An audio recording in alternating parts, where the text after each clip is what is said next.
काय हा? वास येत नाही. असं काय हो हो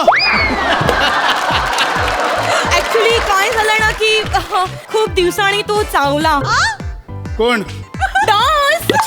डास म्हणजे आमच्या घरात नाही येता अजिबात डास, पण मी जशी घराबाहेर पडली ना तर कंपाऊंड वर अशी माझी वाट बघत उभा होता. आला आणि माझ्या होटाला डायरेक्ट चावला. पण ठीक आहे, डास तर डास, 3 महिन्यांनी कोणी का होईना चावलं. ही बघ बिचारी चिकनी मॅडम ऑनलाईन आली पण असेल चिकणी मोरे हॅलो चिकणी काय तुम्ही आहो काय मुलासमोर चिकणी वगैरे काय म्हणता? म्हणजे ह्याच्या समोर तुम्हाला चिकनी नको म्हणायला पाहिजे होता. तुम्हाला लाजायला प्रॉब्लेम झाला असेल नाही.